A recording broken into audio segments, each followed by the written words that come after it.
Hey everybody, welcome. So, yeah, getting out of the printed page and into the music. Um, I know we've all been through this, ourselves in certain circumstances, maybe many circumstances where you're kind of playing along and you're playing a piece of music, a printed page, and you're feeling divorced from what's going on in the band. Anybody have that feeling sometimes? Where I'm just so locked into this printed page that I'm not really part of the performance. I know personally, I experience that, oftentimes if I'm doing a gig where I haven't seen anybody in the band or met the band before, it's just a one-off thing and you're reading. It's not like where you're sitting down and you're playing and uh, where you know the tune and you feel like you can engage the band because your eyes are not always on this printed page, and you can engage the band both visually, musically. So I'm thinking about ways to get out of the printed page as quickly as possible, and don't let it become this crutch that you kind of rely on. And so as you can more formally and fully participate in the band experience. So I'm going to take a look at a couple of tunes here, a couple of basic forms and a couple of maybe a standard, and talk a little bit about some of the things I feel you can do to get out of that page really quickly and into the music. So first thing I want to do, I want to talk about two particular forms that you need to know because most of the times people are not going to write out the changes for you. They expect you to know those. And those two forms are, of course, the blues and rhythm changes. Now, I'm assuming we all have some idea what that is. Well, of course, the blues. Rhythm changes, anything based on a contrafact, based on the tune I Got Rhythm. So, let's just take a blues, okay? Blues in F. Blues for Dwayne, Freddie Hubbard.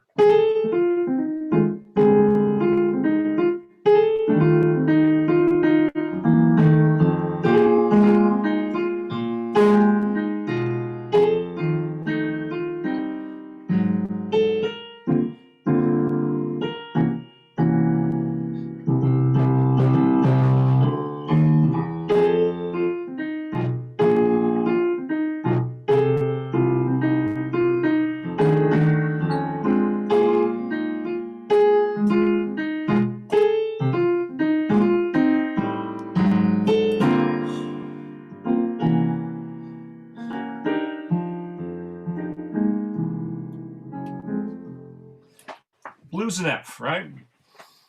And how are we thinking about that functionally?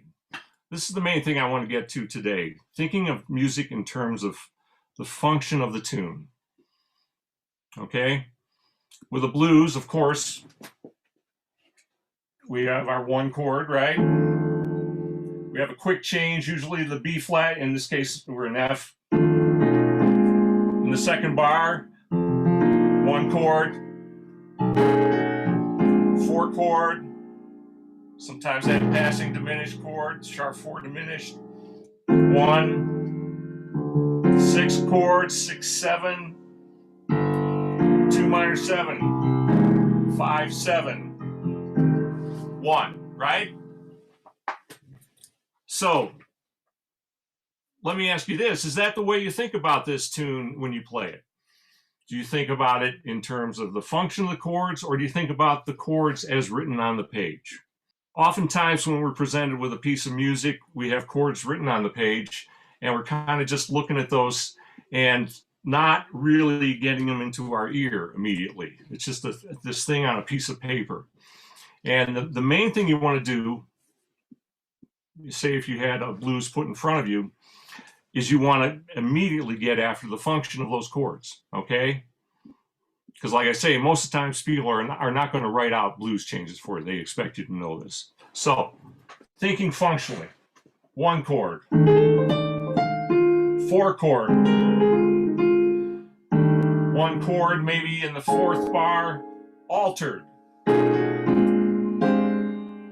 4 chord, sharp 4 diminished. 1. 6 altered. 2 chord.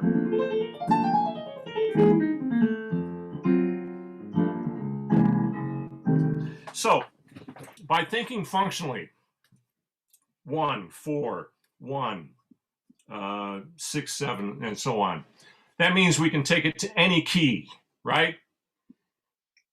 Any key, because I'm thinking in terms of function. I'm not thinking in terms of like a specific chord change. B flat, of course, or D flat.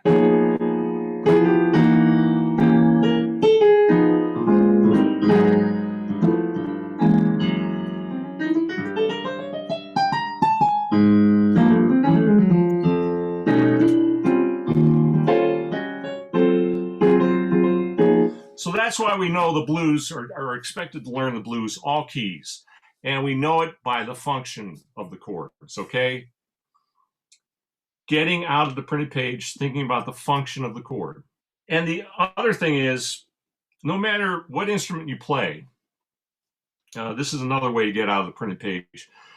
No matter what instrument you play, you should be aware of everything that's going on in the band, okay? Once you get out of that printed page, start thinking about, well, what's going on in the bass? If you're not a pianist or a comping instrument, figure out what your piano player or guitarist is doing, or whatever the comping instrument may be.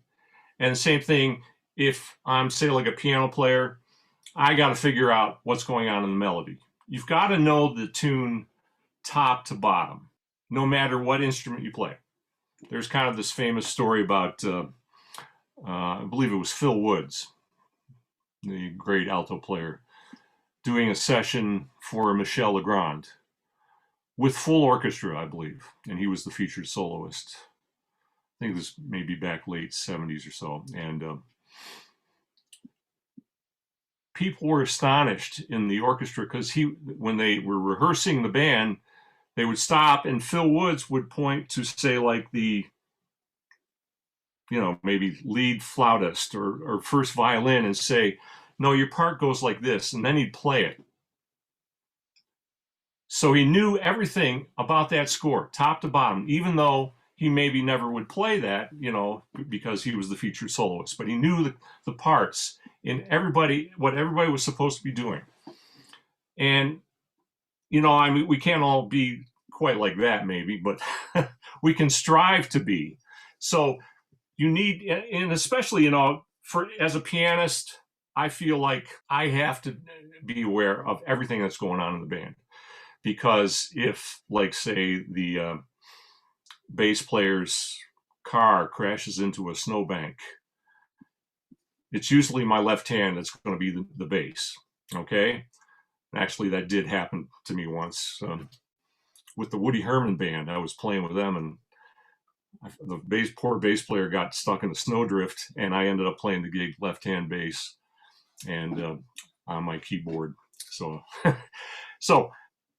I speak from practical experience. It's actually happened to me, And of course, I'm a comping instrument, and say something happens and whoever's playing the melody, singing the melody, they are incapacitated, can't make the gig or something. I'm going to be the melodist too. I'm going to be the guy playing the melody. Good chance. So this is something that I've, as a pianist, I just feel it's like, that's my job description. But I would recommend that you all make this your job description, no matter what instrument you play. Get to know the tune inside out, upside down. So if you need to play a bass line, you can. If you're a saxophone player, play bass lines. See if you can put a bass line together. And if you're if you're a horn player or a bass player, you should know at least your basic chords via like shell voicings, thirds and sevenths.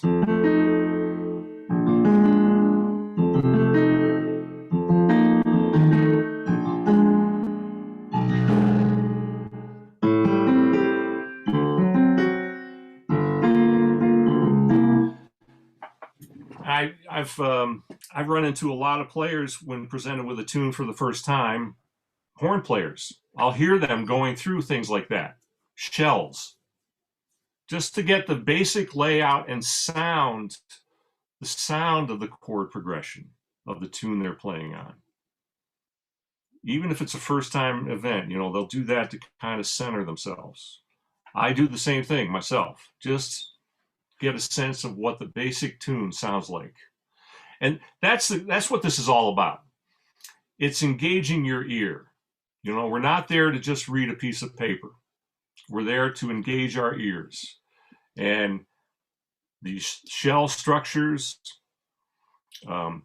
your understanding of the function of the chord and the key, this is all playing into this better understanding of tune.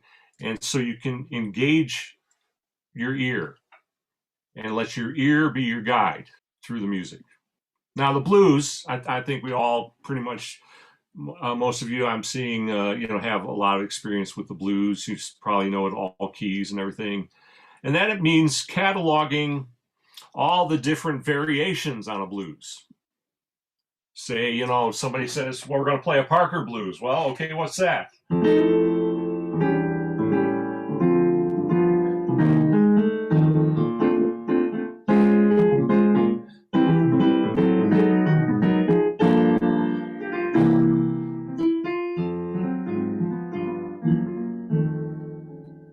You should know what a Parker blues is. You should know some of the various tricks, with the blues, particularly say like the fourth bar, getting that altered sound, moving to the four chord.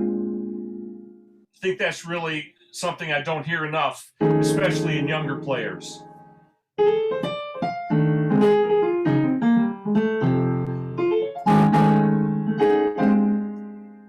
These are some of the little variants and different routings through these tunes that you start to catalog. Going back to the one chord from the four chord. Maybe you might go up to the four and then the three and then the six. Then these chromatic 2 5s.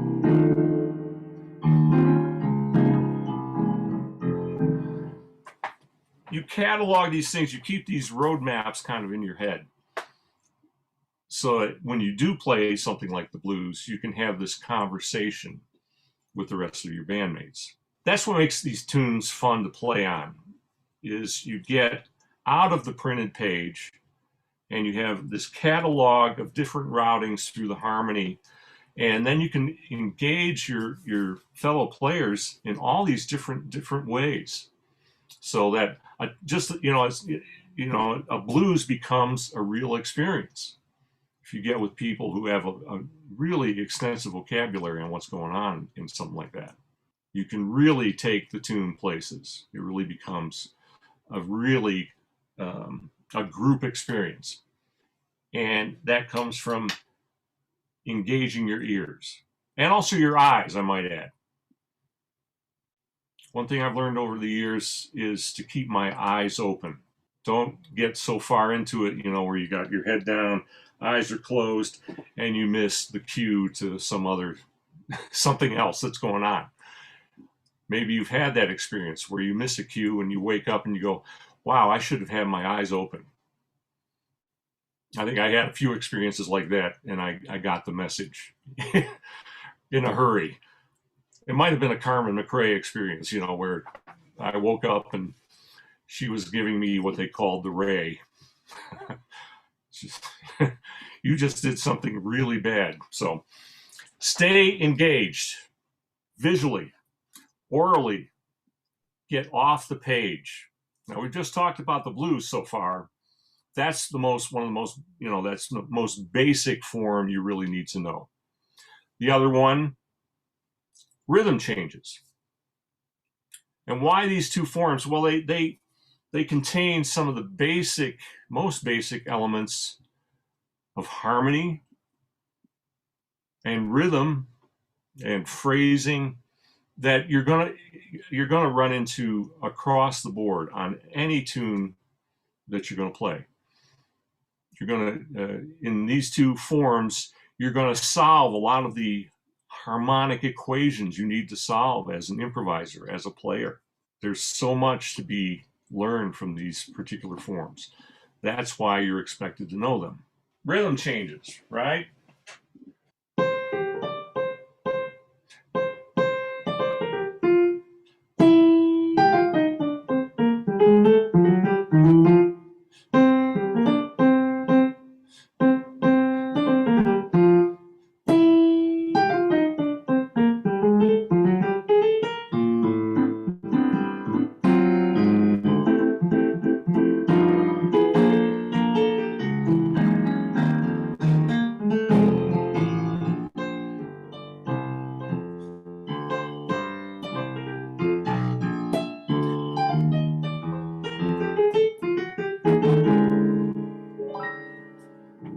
Cottontail, B flat rhythm, right? Classic Duke Ellington.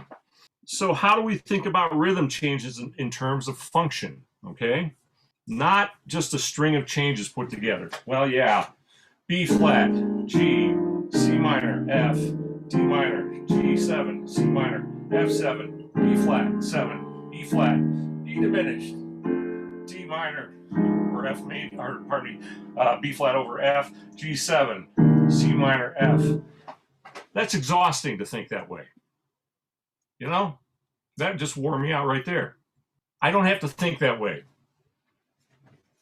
I can think more macro, okay?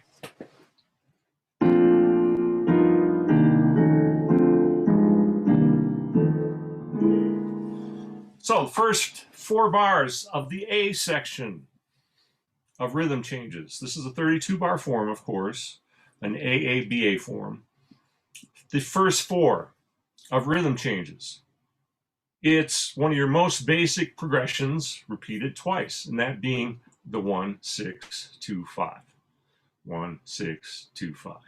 And within, if I'm thinking that way, well, it's just a couple of 1, 6, 2, 5s. Well, that's not just this.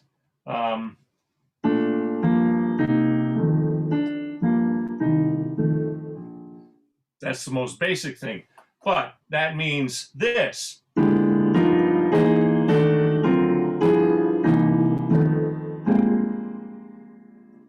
To me, that's 1, 6, 2, 5 with a lot of tritone subs, and you substitute dominants for all the minor chords. So that can mean a lot of things, but that's the way I think about it. That's just 1, 6, 2, 5s. But I build up my vocabulary and different routings so that I can engage that basic 1, 6, 2, 5 area in many different ways, okay? But that's the way you kind of need to think of these things, especially if you're playing, these racetrack tempos that we often do on rhythm changes. Think bigger chunks of harmony, all right? From the 1, 6, 2, 5, 1, 6, 2, 5, key area in bar 5, that dominant chord, the appearance of the dominant. In this case, a B flat 7. The 1, 7, and it's also the 5, 7 of the 4 because it's going up to the 4 chord. And maybe that passing diminished chord right after that. And then I'm back to my 1, 6, 2, 5 in the first ending.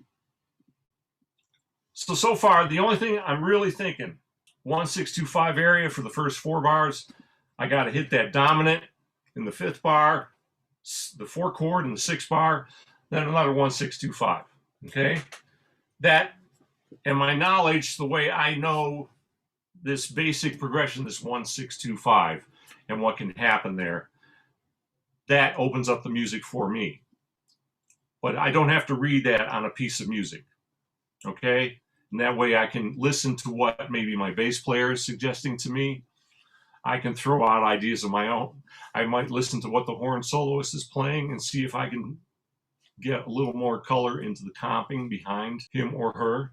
So I'm thinking more macro, and I'm engaging my ear. I'm getting out of that printed page, right? And then that happens again, right? So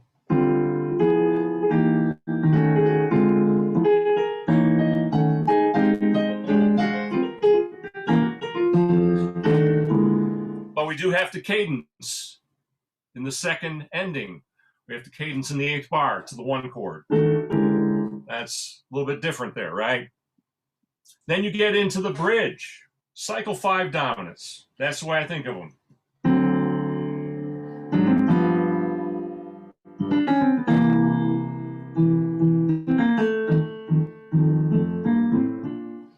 But as with the 1-6-2-5, these basic progressions that I know, I have multiple routings through them that I've cataloged over the years. So I'm thinking that way, this big macro thing, just 4 chords, cycle 5 dominants, D7 in this key, D7, G7, C7, F7. But that also means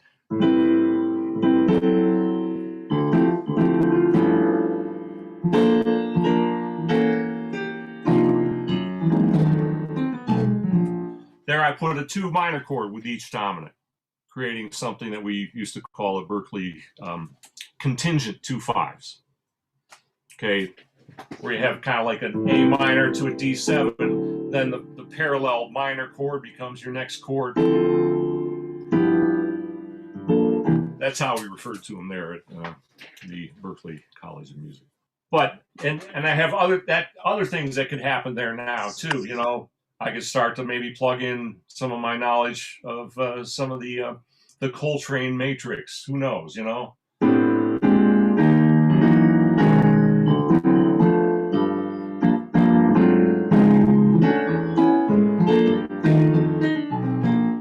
I might throw something like that in. Let's see.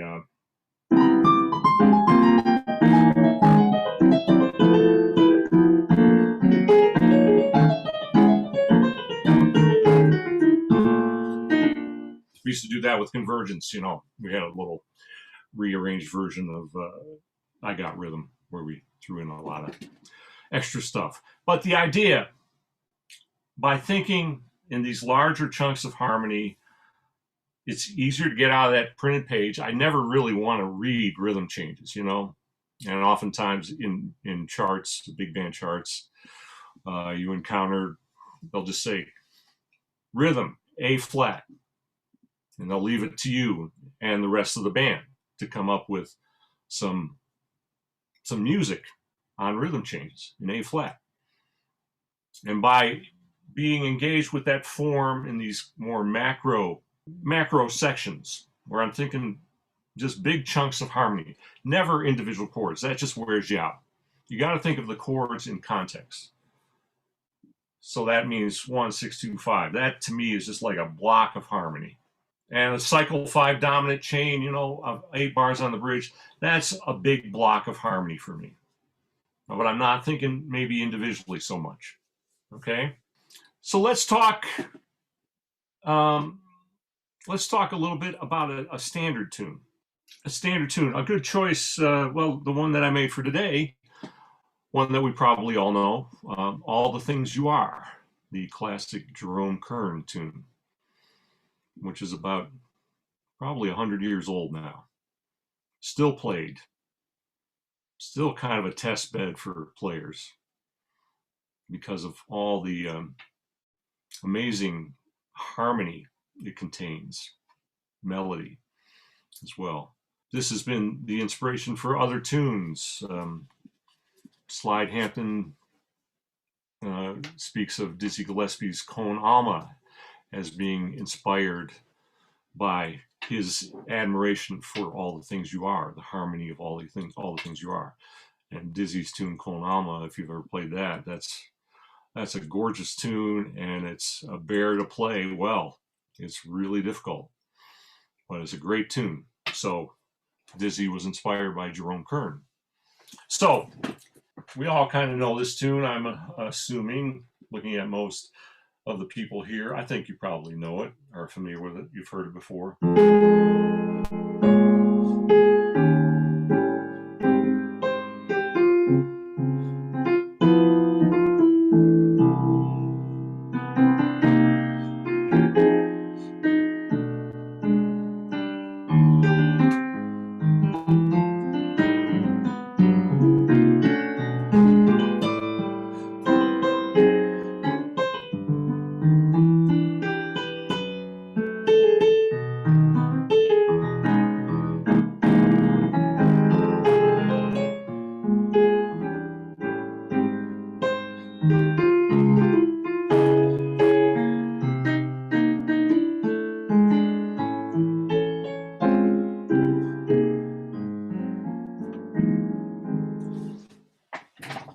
Still a great tune.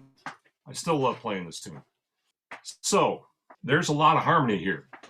The way I think of this tune, the form, of course, is an A, B, A, we'll call it A prime.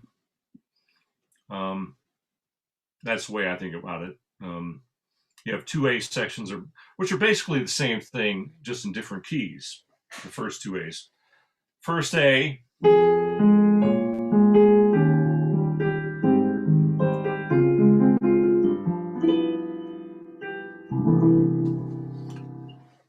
the way I think about that, we're in the key of A flat to begin, starting on the 6th chord, the 6 minor. Pardon me. 6, 2, 5, 1, 4.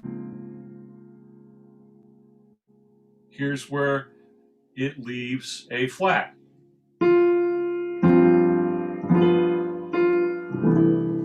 Via 2, 5, it goes to the key of C, only temporarily though. So it's going from A flat up to the key of C, a major third above, right? That's the way I'm thinking of that. So I'm thinking 6, 2, 5, 1, 4, 2, 5 to a new key, a major third above. Then it begins again.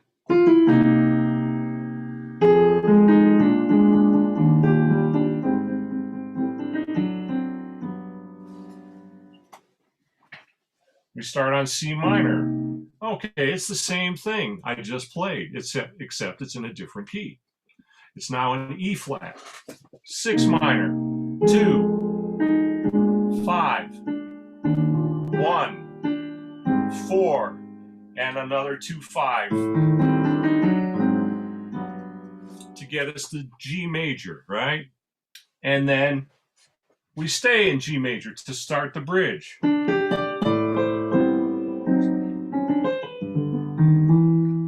5.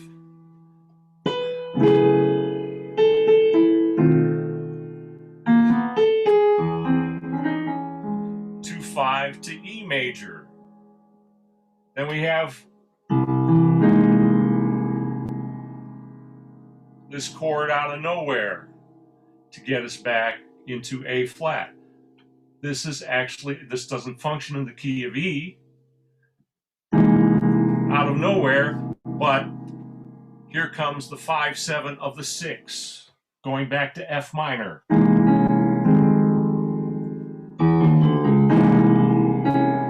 Now we're back in A flat. And we stay there. 4, 4 minor, 3. I won't play that little thing I played the first time. Here's the real tune. B diminished. That's flat 3 diminished in this case. It's because we're going 3, flat 3 diminished. 2 minor 7,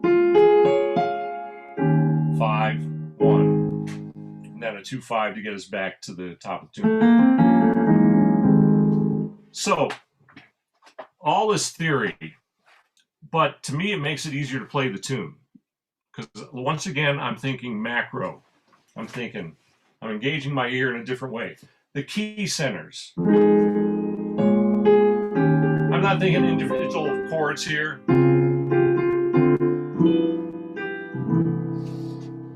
I'm thinking keys. A flat to C. Now I'm in E flat. And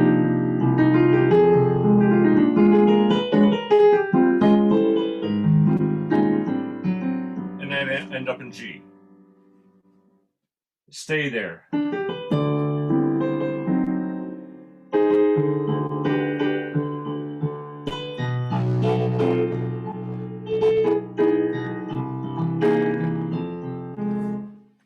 And then I come back to A flat and I play it out in A flat. What this does, for one thing, I don't have to read a chord chart on this. If you try and read every change and relate to it that way, it's pretty exhausting. Just get into the tune in terms of the key centers. And like, say if somebody called this in a different key, I don't know, E flat, Well, since I'm functionally engaged with this tune and not tethered to a piece of paper, if I'm transposing to another key, if I'm doing, and if I'm trying to do that chord by chord, boy, that's exhausting. I don't have time to do that. I don't have the brain power myself. So I'm thinking about what are all those things I just learned about the keys and how they move in this tune. Well, if it's in the key of E flat, well, the last time I checked, the tune started on the 6th minor of the first key of the tune, right? So that means in this case, C minor.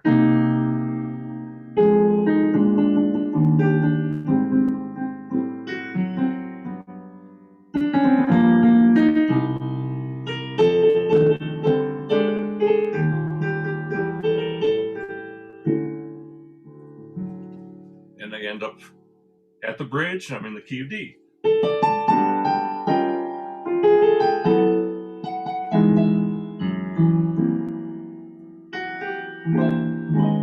And there's that 5/7 of the 6.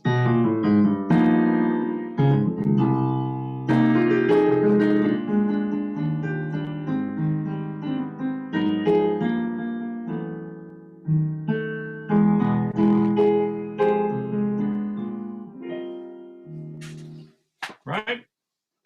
It's so much easier to transpose these tunes if you're learning these tunes in terms of function and relating to them that way rather than chord by chord. Look for the big chunks of harmony.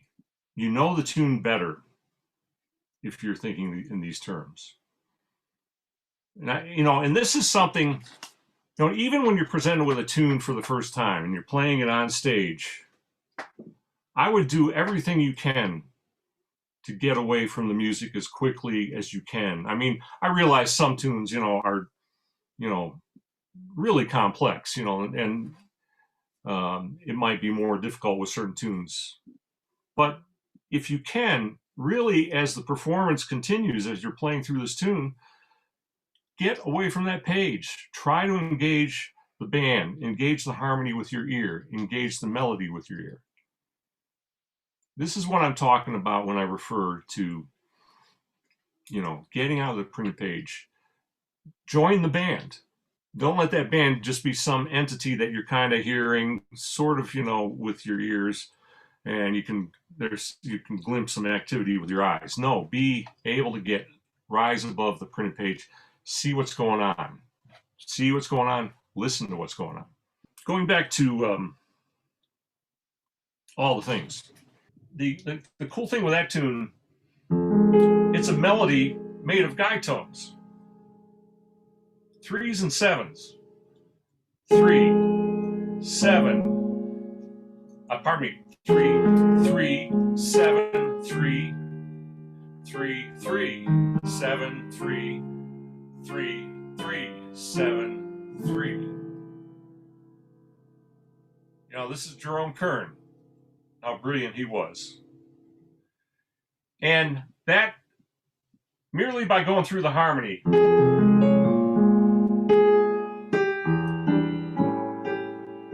suggests some alternate routings through this progression. I'm just doing straight guide tones. What did I do there? I just went. Okay.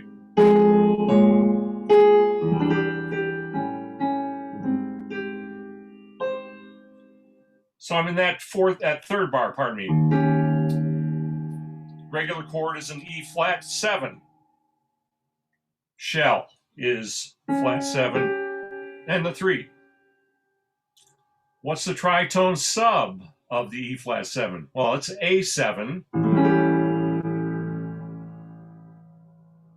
But to give it a little more harmonic movement, add the 2 chord in. That makes it a 2/5.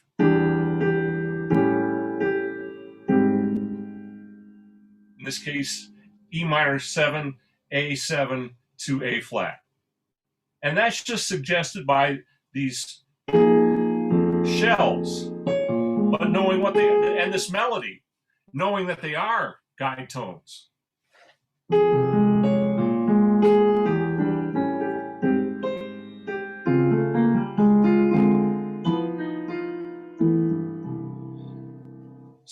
that's one of the things suggested by some of the guide tone choices here, the melody. I'm going to that last 12 bars of the tune.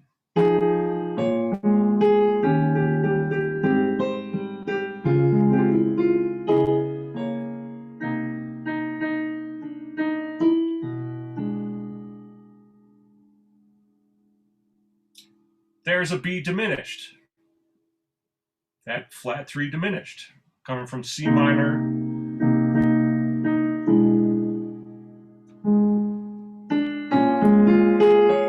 That gets me to B flat minor, right? But check this out. There's C minor. There's a B diminished. It's shell, A flat, and a D. The diminished 7 and the minor third there. That also happens to be the shell for E7. And then the shell that follows, A flat and D flat for the B flat minor, well, that also happens to be the shell for A major 7. G sharp and C sharp now, right? So you get this nice little diversion here.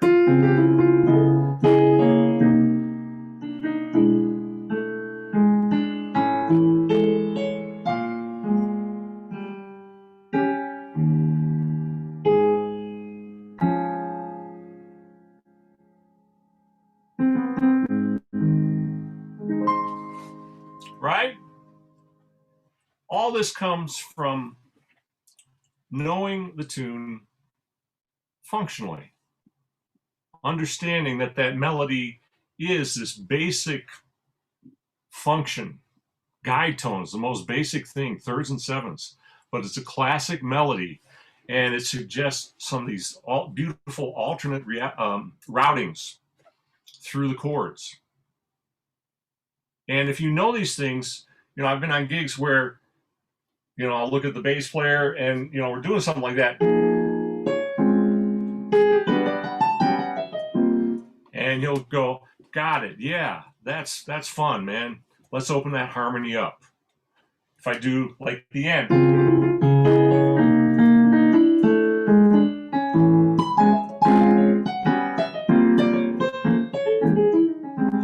That's fun.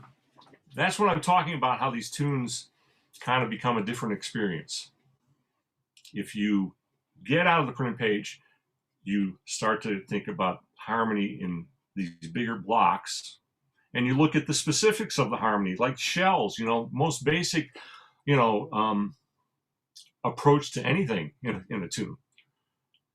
And sometimes we might think, oh, well, that's so basic. There's, you know, that's nothing, man. I got that.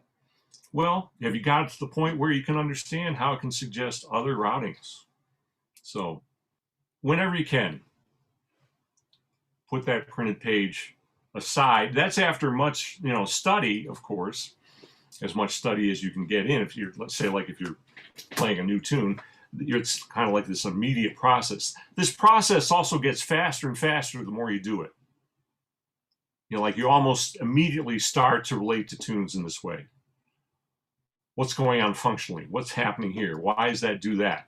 It's a process that for me, you know, it's just gotten, I can do it pretty much, you know, I'm compelled to do it right away. I want to figure out very quickly what's going on because I want to put the music away, that printed page, and I want to start making the music and grab the music that's out there to be grabbed. So any questions come to mind? Anybody have any questions, thoughts on this? Maybe you've experienced some of the same things I was talking about. You might have different reactions. I have a question. Do you have any advice for, like, in the moment when you're on a gig and you're reading something new? Do you have any things that are your go-to for getting out of the music quickly? Well, first of all, it's having the courage to do it. You know, that's the main thing. It's kind of like trusting yourself enough with your ear and your knowledge of what's going on. That's a big thing, you know, being able to just do it and jump out there. But you know, first thing I look for is how is the melody relating to the chords? Probably, and I'm using that melody. Use your melody, that would be one of the first things I would do, is use my melody as an improviser, and also to guide me through the chords in terms of, like, maybe it would suggest lead lines in the voicing of the chords. But get after really try and understand the melody as quickly as possible. So that might be one of the first things you do. And then the chords, maybe understanding them in as basic a way possible. And then, if you need to, put, some additional tension on there, you have this basic knowledge of what's going on. To me, then that supports anything you're going to throw on there. Anybody else? I think it would be fun if you could maybe show us some cool Eric substitutions on maybe one more tune or something, unless people have stuff they want to ask. But I love the Eric substitutions. Oh, the Eric substitutions. Well, one of my favorite tunes that I like to play, I know it's been done to death, but is Green Dolphin Street. And people often say, well, why don't you play it in two keys? One being, the Miles key, E flat, and C, which shows up in some fake books and stuff. So I thought I'd throw together a version of this tune using both keys, and just going to some places that I thought were fairly obvious, listening to the melody and knowing the melody pretty well at this point. So here's kind of what I came up with.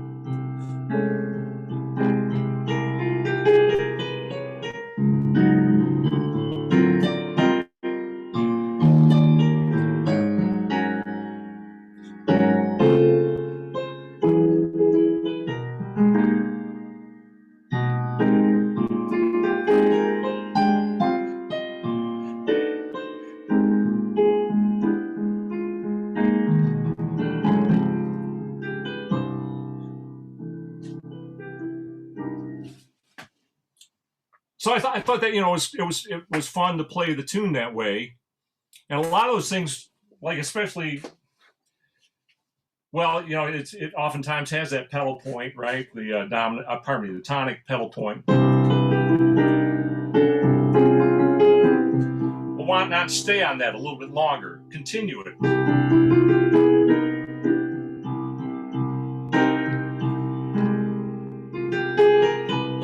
Break out from here.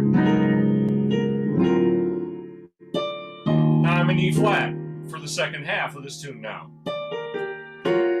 This time, instead of going pedal point, why not go individual changes? Cycle 5.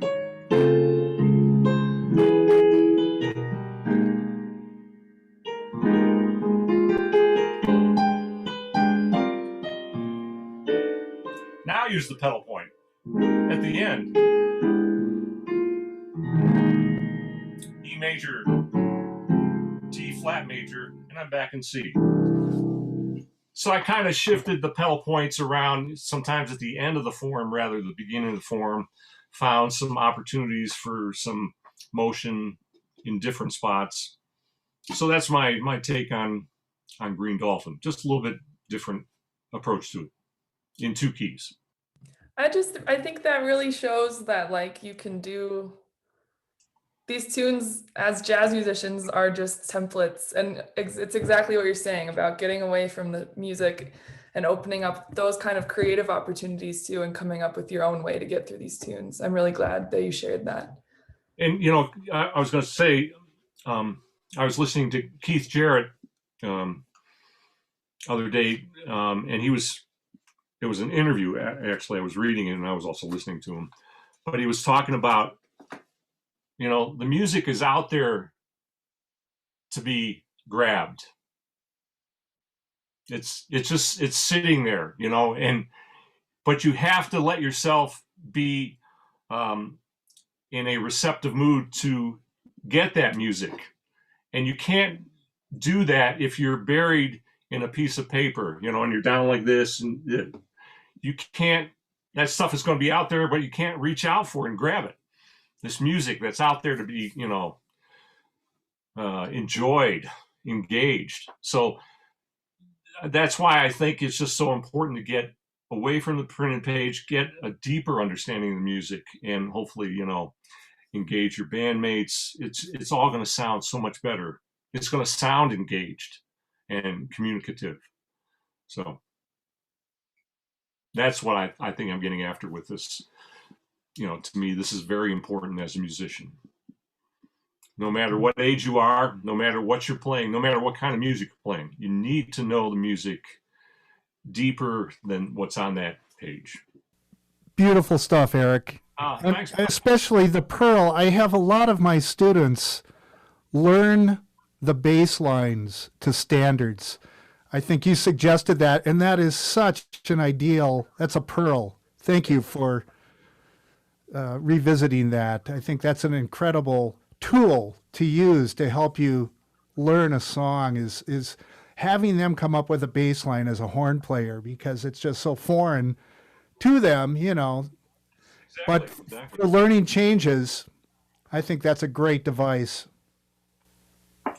Know the whole tune, bottom up, top to bottom, inside out. Well, if there's the time, Eric, would you be willing to take us through how you're thinking of another tune, maybe some other standard? Sure. Any other standards on your mind? Stella by Starlight. Another one of my favorite tunes. I just love this tune, and it's a unique tune. It's kind of almost like an ABC, maybe A prime form. I almost think of it like an ABCD form. You know, each section is slightly different. You know, in fact, some sections are radically different from the others. And it's a 32 bar form. I'm assuming most people know it.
So this is a fun one to try and transpose if you don't know it, because it'll get you in trouble in a hurry.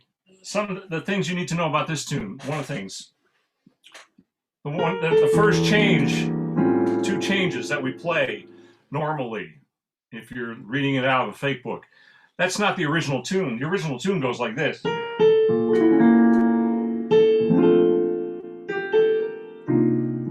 So if you're in B flat, first change is this B flat diminished, going to a B flat major 7. Then this C minor 7, well, it starts to make sense. Now it's a 2 minor 7 to a 5 7.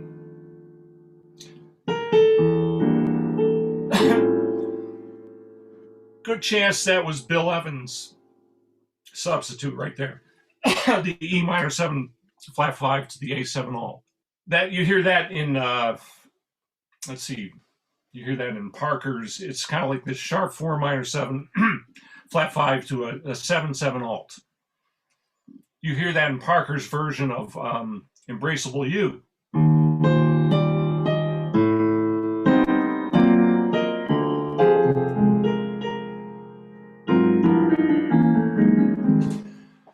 So it's a fairly common substitute, but it's really nice for the first thing out of the gate.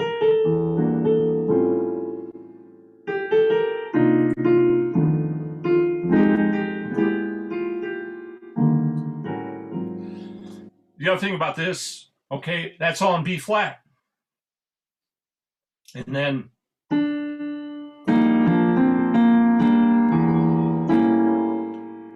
we're going someplace different because all of a sudden you have an E natural appearing in the melody. That, once again, you know, knowing your melody, when you run into spots like that, you know something different is going on harmonically. And yes, it is. We end up in D minor, and depending how you go from here, you end up in F major.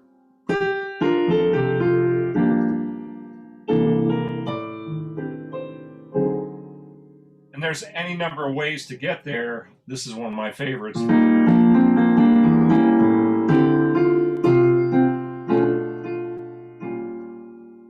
So D minor with C, B minor 7 flat 5, B flat minor 6 or minor 13,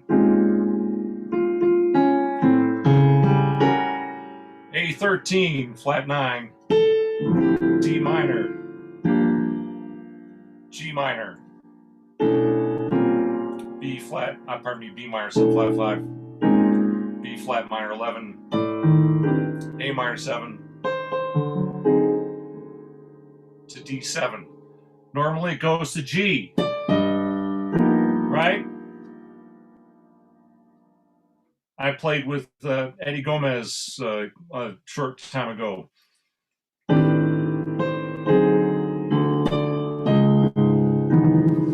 D flat minor 9. And you just go, well, why not? Man, that makes total sense. The D bass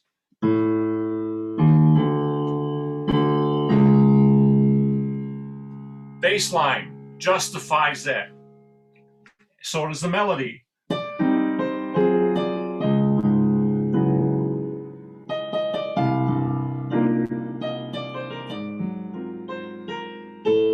Number of things can happen here. The Miles band, they would delay the resolution. They'd stay on A7 alt.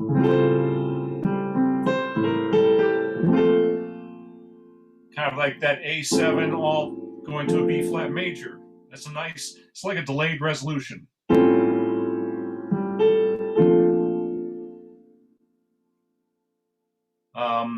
Another way is kind of move around. Let's see.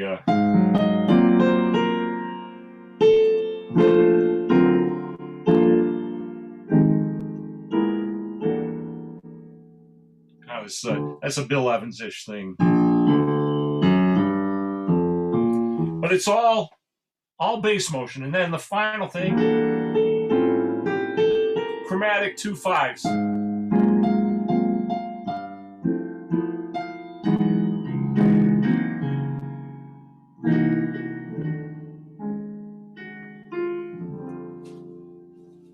So it just, the melody is so beautiful. The harmony is, you know, I've cataloged a lot of different things, you know, so my ears are always kind of like, I'm really trying to listen. If I'm playing this tune for the first time with somebody I've never played it with before, my ears are on red alert because I want to hear how they're approaching these different sections, these key sections like this. Well, first of all, what's the first chord they're going to play? Are they going to play that? Or are they going to, you know, is this somebody, you know, who maybe knows the original tune? And so my ears are kind of like on alert for, now the real book kind of goes like, which is fine, you know, that's cool. And then it goes,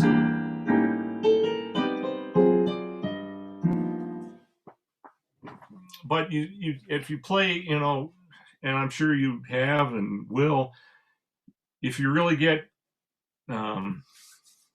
with a bass player, a guitarist, a bunch of players that are all listening deeply, these tunes can go so many different places, you know, all those things and more. You know, and I'm always on the alert for, you know, somebody throwing me a total curve, and I'm just going, what was that, man? I may miss it this chorus, but I won't miss it next chorus. So there's, I mean, that's just one tune, but there's all these different routings through it, different approaches. And that's, you know, I mean, these days it's nice that you have access to so many different versions of tunes, you know, like when I say, check out this tune, you know, and somebody comes back to me, well, my Spotify playlist has 40 versions of that tune. I'm going, you know, that's great. I have like 2 in my library, you know, that these 2 records that I love, you know. But there's so much that you can listen to now. That's fantastic. But once again, learning the tune, checking out the different routings, cataloging them, training your ear to recognize them, and then you take it even beyond that. That's what I think knowing a tune is. And that's how, I mean, I love to play tunes because of that, because of all the possibilities if you approach it this way. If you're all just going to play the you know, the real book changes, that's not good enough. You've got to go, you got to dig deeper. Well, you know, the other thing, you know, like one composer, seeing a tune of his grow over the years, something that comes to mind for me is Ellington's Mood Indigo. Because I have like about maybe 4 or 5 versions of that. One is probably the original, which I think might be, you know, late 20s or early 30s with, you know, the banjo going.